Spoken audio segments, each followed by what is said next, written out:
World-class guests, fascinating stories, inspiring messages. Welcome to Linda's Corner. My name is Linda Bjork, and today we're going to be talking about second chances and coming home. I'm delighted to welcome special guest Whitney Chaffin. Whitney uses real estate knowledge to provide housing and second chances to those less fortunate, like people coming out of prison, victims of domestic violence or human trafficking, people with mental and physical disabilities, PTSD survivors, homeless veterans, children in foster care, and more. You can reach Whitney at her website, whitneysplace.org, and I'll include a link in the description. Welcome, Whitney. I'm so glad that you could join with me today. Thank you so much. I'm so excited to be here. I am delighted to have you, and I'm delighted to talk about all these amazing things that you're doing. But I'd like to start just a little bit back, and that is that you are a former Miss Florida USA contender, and that is something that requires beauty and poise and intelligence and confidence. And yet, on the other hand, you said that you've struggled with depression for a long time. And those seem like such conflicting states of being. So I would love to hear a little bit about your story. And I love how you use service as a way to pull out of that state of depression. So let's hear what's going on in your world. Thank you. I really appreciate that. So I grew up in a town where you kind of see a lot of struggle growing up. So naturally, I kind of always had this inclination that I wanted to help people, just something that was kind of, bred into my nature, I suppose. And Miss Florida USA that you had mentioned, that was actually a platform for me to be able to help people on a larger scale. At least that's the way that I saw it. Really? I was not a pageant girl. I didn't have experience in pageantry, but because of my affiliations with a lot of nonprofits, I was actually nominated to compete in that pageant. And so I actually had to qualify to do that. I had to start with a preliminary pageant. And that's, I think, where I started to gain a little bit of the credibility because people were watching me train for this and really take it seriously. So I ended up, winning my preliminary pageant, going on to Miss Florida, and that launched me into the direction of helping people on a grander scale. But prior to that, I think, growing up in an area where you see people struggle, it's very easy to get depressed. It's very easy to think that that's, the end of the rope for a lot of people, that there's not much more to life. But I kind of always felt like a big fish in a little pond. So growing up, I really wanted to always do something more. And one of the big things that I did right out of college is I moved to Los Angeles, and I was working in the TV business. But while I was there, I had several friends suffer from drug and alcohol addiction. And one in particularly, he actually passed away from an overdose. And that is where my depression started. Really? By seeing someone else succumb and realizing how real and how permanent those situations can be. I'm terribly sorry. That happened, in the middle of the night, I got that phone call. And this was after a series of unfortunate events that were happening in my life. I had several family members pass away just from, other circumstances. And that was kind of the final tipping point for me. And that's what, was my calling, I believed at that time, to get out of Los Angeles, that I was so far away from home. I grew up in Ohio. So a little girl in Ohio moving to LA, it was a big deal. And not having family and friends, around was an issue for me. So I ended up leaving LA and coming to South Florida because my parents had a second home here that they acquired while I was in Los Angeles. And then moving here to Florida was the best thing I had ever done.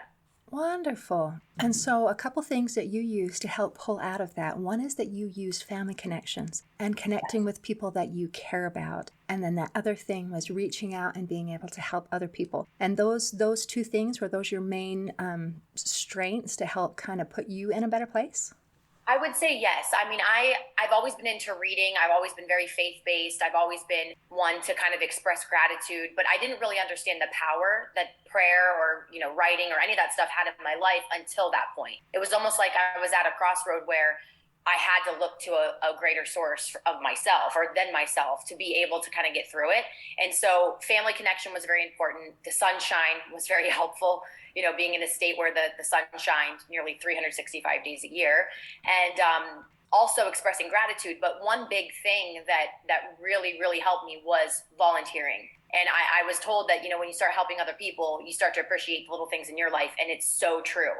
That's where it started for me. And it really helped me get out of that depression over a couple of years it took to really get out of it. Well, congratulations for pulling yourself out. I think that that's Thank you. fantastic. What an example you are for other people. And everything that you've done have really been for the purpose of lifting and sustaining other people, which I think is so admirable. So let's talk about second chances. Why are second chances so important to you? What makes you passionate about that?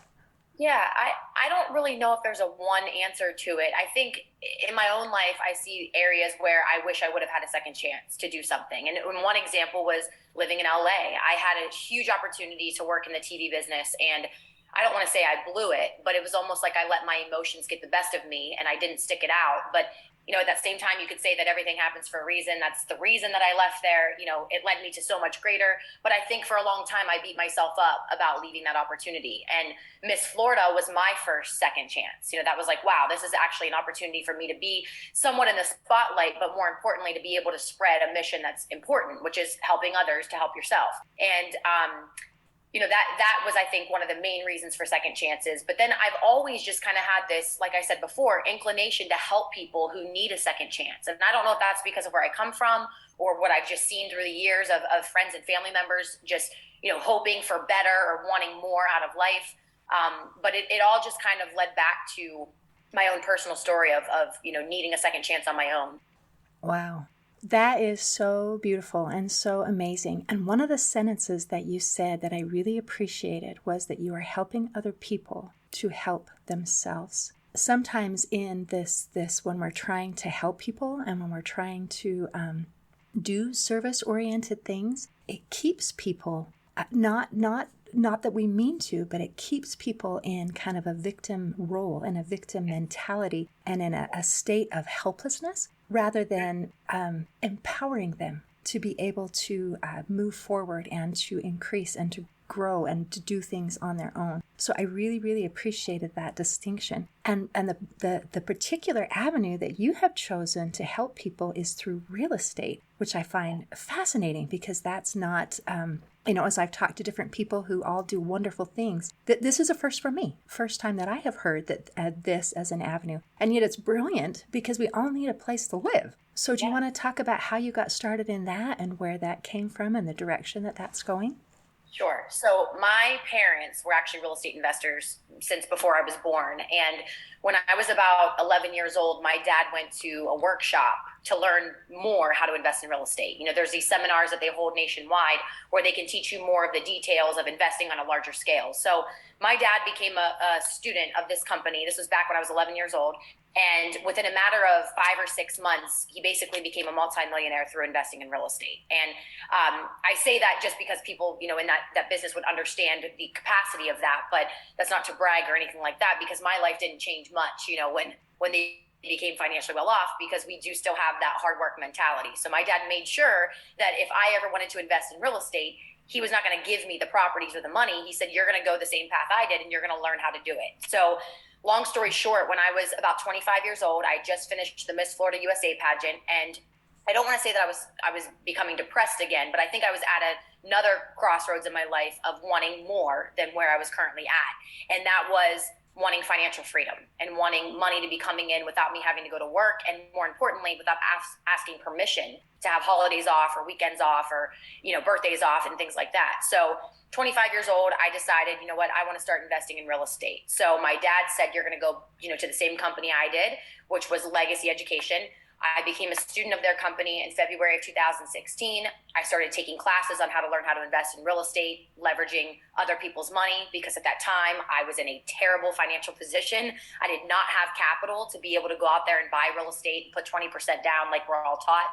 So in a matter of about 6 months or so, I actually fell into a deal. And I say fell into because I truly believe everything happens for a reason. And I believe like it was fate. It was meant to happen at that point in my life. So I met somebody who knew a whole lot about recovery and drug and alcohol addiction, but didn't know a whole lot about real estate. And I fortunately knew a lot about real estate and knew I had a desire to help people in that space, but I didn't understand, the process to doing so. So we basically joined forces and got our first recovery home in August of 2016, where we were able to house 12 men in drug and alcohol recovery. And that property was a safe haven for several men who were wanting to get their life back. And so that, spiraled into so many other things from there. But that was the first real opportunity that I felt like real estate was being used for purpose rather than just for profit.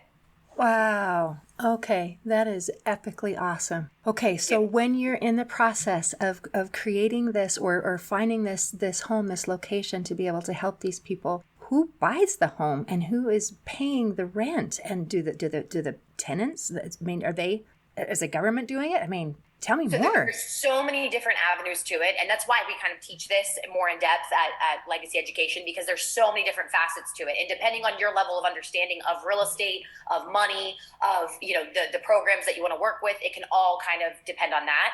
But there are levels to it. So there are instances where the government would pay a portion. A particular population that I'm working with now, where I started my own organization, is Whitney's Place. And I'm actually working with men and women coming out of prison. And with that, sometimes the Department of Corrections actually has, an allowance basically that these individuals can have for housing for a certain portion of time. So sometimes the money is coming directly from the individual who just wants a safe place to live. Maybe it might come from the family. Depending on how you're structured, it could potentially come from insurance, could come from the VA, whatever population you're working with. That individual may or may not have extra types of funding available to them. And then purchasing the property, same thing.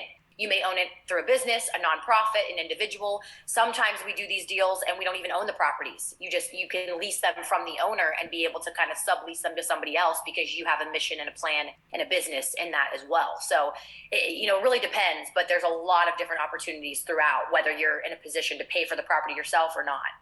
That is incredible. So do you help like homeless people as well to be able to Yes. get Wow. Yep. It's for basically anybody who needs a safe place to live. And you don't necessarily have to be a member of the vulnerable population, like, a veteran or a single mom or a victim of human trafficking, but those are where the greatest need is. So, a lot of times we want to end homelessness. That's really the plan. And if you can do so through a program that's already set up to help these people, be successful beyond just a safe place to live, you can do that. But there's one individual in particularly who I know that has had a very close place in my heart. And he just celebrated, I want to say, 4 years of sobriety after living in one of the homes that we had. And that's what it's about, is giving people that opportunity to get their life back. And then it's a trickle effect. It's not even that individual, it's that individual's parents and that individual's children and that individual's spouse. It's all their lives change when you do something like this. That is amazing. And I love to hear the success stories. So how do you qualify to be it? Because unfortunately, we live in a place and a time, well, I guess humanity is the same, where some people would like to take advantage of a situation, Sure. an opportunity, rather than using it as a chance of growth and recovery, to use it as, ooh, is there a handout somewhere? So Right. how do you qualify, and how do you I don't know. I mean, once someone's staged, are they there forever, or are there some rules they have to follow? Not necessarily. It kind of depends on, again, which group you're working with. So let's say we're working with someone in drug and alcohol recovery. A lot of times those individuals are working a treatment program, and their treatment program may or may not be covered by insurance. If it is covered by insurance, that's great because they have the ability to cover their treatment. But eventually, once that person does get clean and sober and that insurance policy runs out, there may be a position where there's no longer money available. So what we encourage these individuals to do, and a lot of times what the housing programs state to state will require, is that yes, you do have house rules. You do require them to have a job. You do help them find a job. You get food stamps for the individuals who need it. You put people in a good position. So not only are we providing a safe home, but we also teach them life skills so that they can, re-enter society in whatever capacity and be able to make something of themselves. That is amazing. That combination of learning and doing. Because so many people are not going to be aware of the resources that are available. I'm not aware of all the resources that are available. Right. So being able to learn what these things are, and then to be able to have that level of accountability, and to be able to say, we have expectations for you. I think those are the things that really empower a person to be able to learn And then to be able to be accountable for myself and for my actions, and also for my rent if possible, all of these things. So what a beautiful, amazing thing. Now I'm imagining that you are not personally teaching every single person. So are you the person who connects the resources and says, here's someone who can teach you about this, and here's someone who can teach you about that, and go to this class, or how do you organize that? There sounds like it's so multifaceted. It certainly is. And so there's a couple ways. I'm actually right now writing a book called Housing for Social Good, and it's a guide to learning how to invest for both profit and purpose. It is just kind of a basic guide to have a better understanding of everything. So I have a book, and, I do like personal mentorship type things to be able to help people. But a lot of times we do want them to have a foundation of understanding not only this housing for social good aspect, but also real estate, also what we call asset protection. So you understand the legalities behind owning a property like this, or even getting into an opportunity like this. We also teach classes on, renovating properties, because maybe you do find an opportunity that has the great bones, but it needs updated. So we do have ways of teaching people, how to do this stuff. And sometimes it is me, but sometimes it's not me as well. We do have a whole team of people with legacy education who kind of, start to get people to understand all facets of the business. That's incredible. So how does someone reach legacy education? Do you just type that in online and that'll take you there? Or? Sure. So there's a couple ways. You could either find me. I'm on Instagram. So it's Whit Chaffin on Instagram, just WHITCHAFFIN. We also have our legacyeducation.com website. We're starting actually an investor club that people can be a part of as well, where we'll have different tidbits of information that's kind of thrown out there for those who may not be 100% sure they want to do something like this. And then my whitneysplace.org website will actually have a link to any education that I'm a part of, as well as my book. So if anybody's wanting just kind of like the basic understanding, I'm still not sure how we're going to deliver that, if it's going to be like a hard book or an ebook, but it's in the works of being written right now. So it should be done next week, actually. Wow. Okay. So coming right up. Well, congratulations on your first book. That's fantastic. Thank you. Thanks Wonderful. a lot. Well, I'll make sure to include links so that people who are listening will be able to contact you and be able to move forward, because it sounds amazing. And it sounds like if there are more investors, more people who are a part of this, then they're able to help more people, which I think is a really big deal. Absolutely. Yes. Yeah. All right. So now you are a new mom. Is that correct? I am. Yes, I have. He'll be 3 months old tomorrow. Yes. How exciting. He's amazing. So tell me how this whole new chapter in your life is affecting what you do and why you do it. It's definitely been a shift. And I was just actually writing an introduction for a piece of something else I'm working on today. And, I was kind of like analyzing the past few years of my life. And I think when COVID happened, it definitely shifted, a lot of people's visions, their missions. And for me, I was in the process of buying a property to be able to start renting to men coming out of prison. And I ended up having to back out of that deal because of COVID impacting me financially. So I ended up not buying that home, but I traded that to be able to have a family. And so I found out I was pregnant shortly after that, engaged to the love of my life. And we are now, working on this mission together. And what's, I think, shifted mostly is I've always wanted to help men and women in active addiction and men and women coming out of prison. But now, and since then, I have such a greater desire to give to children. And I've always wanted to give to kids. I've worked with an organization called Place of Hope that I'm very close with, where they actually house children aging out of foster care. But now I'm starting to even see how I would eventually maybe even want to become a foster mom, because it's just a different ball game. You start seeing a little baby, and if you can actually take someone at that vulnerable young age and mold them into greatness and provide shelter and all of the love and give things that I do for adults, for kids, I think that's even more impactful. Oh, that's beautiful. I love that turn, and congratulations on your new family. That's so exciting. So let's talk about foster care for just a minute, if that's okay. Sure. I think that it's wonderful that there's some resources that go beyond aging out of foster care, because when you think of reaching age 18, how much you still don't know. And to say, okay, all right, we took care of you. Now you're an adult. Go do it. I mean, that's huge. So what kinds of resources are available for these kids? So it all depends on the individual again. And I hate saying that because I don't want it to sound like there's only, something for certain people. But it's what I mean by that is, if let's say somebody is in foster care and they've not yet been adopted and they age out of the system at 18 years old, a lot of times they're aging out of the system. So at 18, if they're not adopted, they technically don't have anywhere to go. And a lot of times we find these 18-year-olds homeless. We find them in situations where they may be victims of human trafficking or do whatever they can to find a place to live. Now, what's worse than that is those individuals also may have little brothers and sisters who are still in foster care. So if they do, one of two things usually happens. Either they will get separated from their brothers and sisters because the little ones are going to be raised by a foster family, or that 18-year-old will take responsibility for them because now, a little boy or girl doesn't want to be separated from the one family member they have. So a lot of times that's why we see more children who are homeless than nearly any other population out there. So there is an organization I speak on because I am very closely related to this nonprofit, but their name here in South Florida is called Place of Hope. And what they do is they actually build a campus for children and families aging out of foster care or children of neglected families. And they actually have a campus of housing, of support that they actually house these children in. And they have a house mom, and they take donations from investors like myself. And they've built these beautiful campuses for these people to also get their life back. And at those campuses, they have life skills,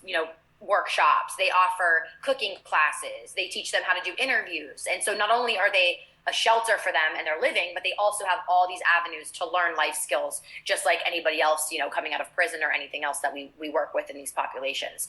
The difference between what they do and what I do is they function as a nonprofit. So what I do is any profit that I make through my business, I take that and I donate it to nonprofits like Place of Hope. And most notably, in 2019, I was actually able to donate $25,000 to them. And they took that money that I donated them, and they actually built a library and filled it with financial education books that Legacy Education actually donated on my behalf.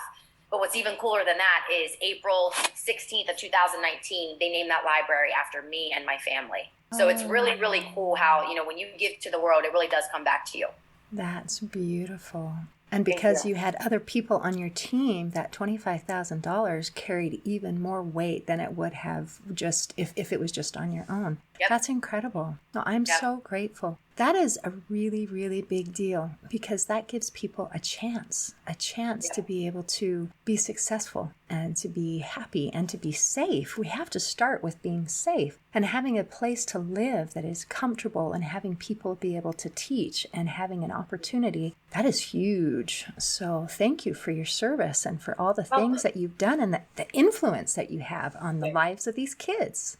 Thanks. Yeah, it's crazy how life works out. I never knew that this was kind of the path I was going to take. And now I'm 31 years old, and I feel like I've been working at stuff like this for my whole life. But if I look back now, I'm like, wow, I'm only 31. And I've done so many, things that have been really fulfilling to me that if I can help one other person do something similar, that, that's worth it to me.